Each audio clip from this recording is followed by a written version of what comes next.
Well, reaction continues to pour in this evening from public servants to the federal government's plan to make major changes to how it issues cell phones. Most new employees will no longer receive a government-issued phone as the government looks to cut costs. And while some say it's a smart move, others say they can't do their job without a phone in hand. CTV's Katelyn Wilson joins us live now with more on this. Katelyn.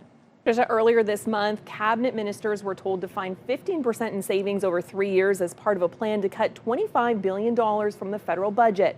One area on the chopping block, automatically issuing cell phones to public servants. For many, it's a smart shift. For others, it's a line that can't be cut. There's an app I can put on my phone that effectively emulates my desk phone here. At this high-tech recruitment firm, being reachable isn't a bonus, it's the business.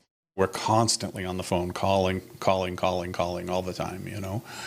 If we're not calling candidates, we're calling customers. For David Gorman and his team, the phone isn't just a tool. It's how relationships are built, leads are landed, and deals get done.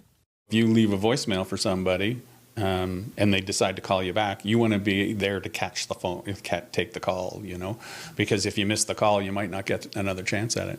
But in the public service, the federal government is dialing back on both cell phones and landlines and replacing them with soft phones, which allow employees to make calls from desktops or laptops in order to cut costs. When we have a government now that has a very large deficit and is trying to rein that in, when they're ordering all of their departments to find cost savings, taking the phones and ditching them is an easy way to do it, especially when there's alternatives out there that we've learned. Concordia economics professor Moshe Lander says even his own university, like many businesses, is following suit.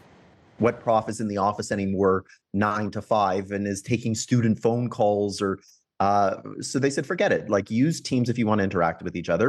During the last fiscal year, Shared Services Canada spent nearly $90 million on mobile phones, which they say will still be provided when necessary, and some public servants don't seem to mind. The phone is typically more for traveling. Most of us don't really do a lot of traveling, so I personally don't really see a need for a work phone, even though they're issued automatically. And while critics argue many public servants will end up using their personal phones, raising privacy concerns, for those outside the public sector, the phone isn't always optional. I know myself, I need my cell phone anyways, because this is how I sent my papers. Anyways, I'm a long distance truck driver, and that's how I sent my papers. The policy may save money on paper, but critics say it raises questions about how much it will actually save and what happens to the hundreds of old devices being phased out.